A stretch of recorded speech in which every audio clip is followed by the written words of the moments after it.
건설업의 07년 확정 08년 계산보험료 신고를 위한 임금총액 산정 방법을 재무제표를 기준으로 설명드리고자 합니다. 먼저 아래 유의사항을 숙지하여 주시기 바랍니다.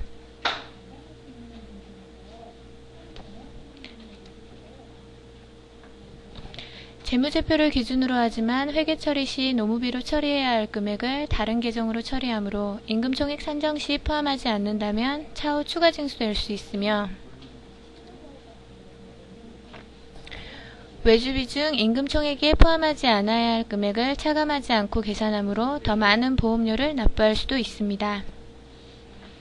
앞으로 설명 과정은 작성된 재무제표만을 기준으로 설명하오니 신고서 작성 화면에 임금총액 포함 여부, 대상자 및 임금에 대한 설명과 유의사항에 더욱 주의하여 임금총액을 산정하여 주시기 바랍니다.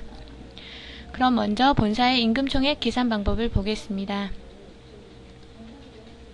본사의 고용에는 모든 상용근로자를 포함하고 산재에는 사무실 근로자만 포함합니다.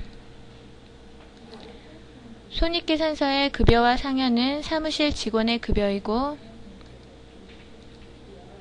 공사 원가의 급여 상여는 현장에 나가는 기술자의 급여입니다. 대표자의 임금은 보험료 산정 대상이 아니므로 차감하여야 합니다. 대문자 A는 사무실 직원의 임금 총액이며, 즉 산재 임금 총액입니다. A와 B를 합산한 금액이 모든 상용근로자의 임금 총액이며, 즉 고용 임금 총액이 됩니다. 다음은 일괄의 임금 총액 산정 방법을 보겠습니다. 일괄은 건설공사 노무비에 대한 산정 부분이기 때문에 아래처럼 여러가지 경우가 있을 수 있습니다. 순서대로 설명하도록 하겠습니다. 해당하는 경우에 더욱 주의하여 듣고 작성하여 주시기 바랍니다. 먼저 모두 원도국 공사 경우부터 설명하도록 하겠습니다. 본사 임금총액 산정에 이어 일괄 고용에는 건설 현장 일용근로자와 하도급사의 노무비가 포함되고, 산재에는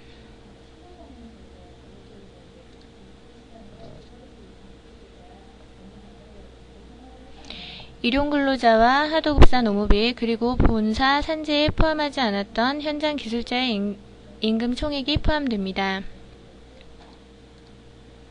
공사원가 명세서의 잡급 계정은 현장 일용근로자들의 노무비이며, 외주비 또는 외주공사비는 하도급사에 내려준 공사 금액입니다. 공사에 대한 보험료 의무는 원도급사에 있으므로 하도급사의 노무비를 알아야 하나, 실제 하도급사 노무비를 정확하게 확인하기 어렵기 때문에 고시된 하도급 노무비율 07년도는 34%로 하도급사 노무비를 산정하게 됩니다. 즉 외주비의 34%로 계산한 금액이 하도급사 노무비가 됩니다. 현장 일용 근로자의 임금 C와 하도급사 노무비 D를 합산한 금액이 일괄 고용 임금 총액이 되며, 여기에 건설기술자의 노무비 B를 합산한 금액이 일괄 산재 임금 총액이 됩니다. 그러나 만약 하도를 내려준 공사 중 하수급인 사업주 인정 승인을 내려준 공사가 있다면 하도급사 노무비의 산정이 달라집니다. 다음은 하수급인 사업주 인정 승인을 내려준 공사에 대한 설명입니다. 하수급인 사업주 인정 승인이란 고용산재 보험료의 신고 납부 의무가 원도급사에 있습니다. 그러므로 하도급사 노무비도 임금총액 산정에 포함하여야 합니다. 그러나 하도급 계약 시 보험료 인수에 관한 서면 계약을 하여 하도급사가 고용산재보험료 의무를 이행하기로 하고 근로복지공단의 승인을 받으면 하도급사에게 보험료 신고 납부 의무가 주어지는 것입니다. 고용산재 모두 승인하기도 하고 고용만 승인하기도 하며 또 산재만 승인하기도 합니다. 어떠한 내용으로 계약하고 승인받았는지에 따라 임금총액 산정이 달라집니다. 승인을 내려주었다면 외주비에서 차감하여 산정하고, 승인을 받았다면 하도공사를 원도급 공사로 여기고 임금총액을 산정하면 됩니다. 앞에서 하도급사 노무비는 외주비의 34%로 계산한다고 설명하였습니다.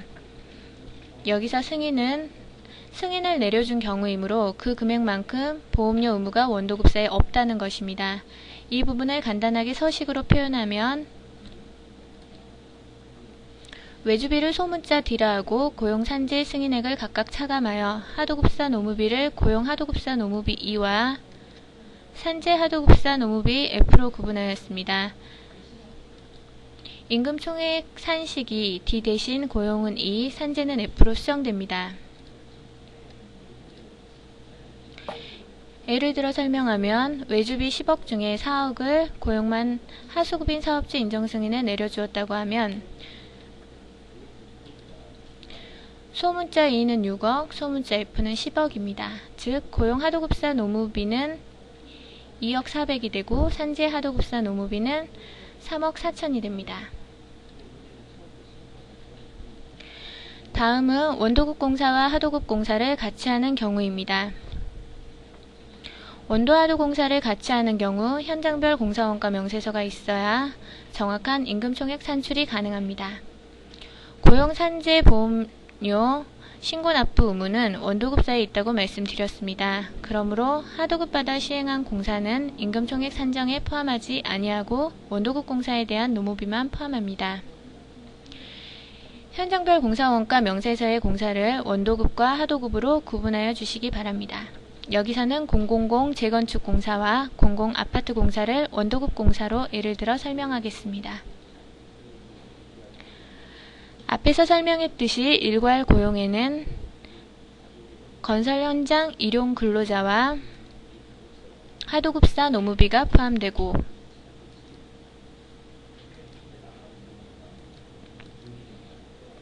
산재에는 일용 근로자와 하도급사 노무비 그리고 본사 산재에 포함하지 않았던 현장 기술자의 노무비가 포함됩니다. 신고서 작성 화면과 동일한 표 1의 회색 부분은 지금 설명하는 경우에 해당하지 않는 부분이며 해당 번호에 해당 노무비를 입력하여도 임금 총액을 산출하실 수 있습니다. 만일 하도를 내려준 공사 중 하수급인 사업주 인정 승인을 내려준 공사가 있다면 하도급사 노무비 산정이 달라진다고 하였습니다. 다음은 원도와 하도공사를 같이 하는 경우에 하수급인 사업주 인정 승인을 내려준 공사가 있는 경우를 다시 한번 간단하게 설명하도록 하겠습니다.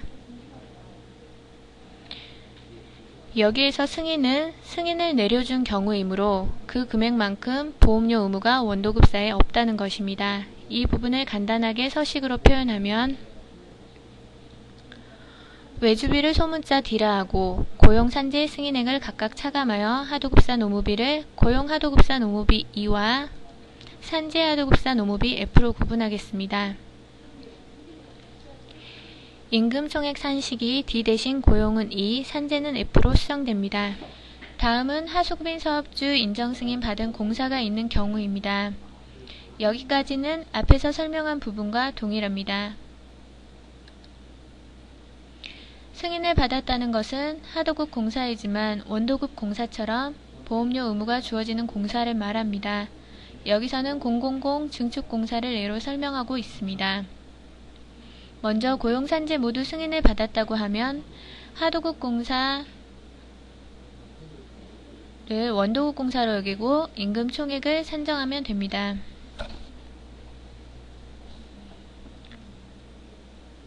건설 일괄 고용에는 건설 일용직 임금 원래 이 부분이 원도급 공사 부분이지만 여기까지를 포함한 건설 일용직 임금과 하도급사 노무비 원래 이 부분이 원도급 공사 부분이지만 여기까지를 포함하여 산정한 하도급사 노무비가 해당되고